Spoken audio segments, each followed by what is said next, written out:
So guys, welcome back to another blog. আজকে আমি যাচ্ছি কংসনগর শান্তি রুট।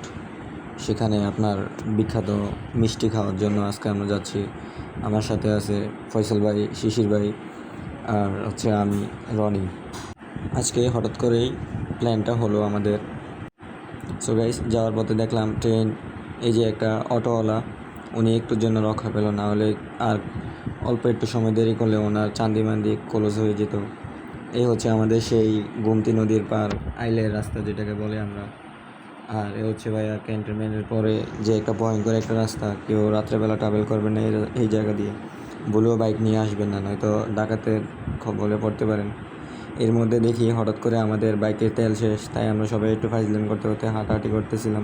তো প্রায় 1 কিলোমিটার মতন আমরা বাইক ঠেলে নিয়ে পাম্পে যাই, তারপরে ওখানে তেল পুরাই। হঠাৎ করে হরিপদ ব্যানওয়ালার সাথে দেখা হয়ে যায় আমাদের। এই যে একটা দেখতে পাচ্ছেন সিএনজি, সে আমাদের দেখে, আমি ক্যামেরা ধরার সাথে সাথে সে আমার সাথে বাস ড্রাইভারের মতন ডিপার দিতে শুরু করে। তার সিএনজিটা ছিল একটা জোস। দেখতে দেখতে আমরা চলে আসলাম কংসনগর। এই হচ্ছে সেই ঐতিহাসিক কংসনগর। যারা যারা গরম মিষ্টি খেতে পছন্দ করেন, আমি আশা করি তারা এখানে চলে আসবেন, কারণ এখানের মিষ্টি আপনি একবার খেলে আপনার স্বাদ মুখে লেগে থাকবে, আপনার বারবার খেতে ইচ্ছা করবে। আর আমার বয়সটা হয়তো একটু অন্যরকম লাগছে, কারণ হঠাৎ করে দেখে আমার গলাটা ভেঙে যায়। এই যে সামনে দেখতে পাচ্ছেন, এটাই সেই ভাইরাল মিষ্টি দোকান। আজকে শুক্রবার হওয়ার কারণে দোকানে অনেক ভিড়। তো এখানে আসার লোকেশন হচ্ছে ফুলতলি শান্তি রোড সড়ক।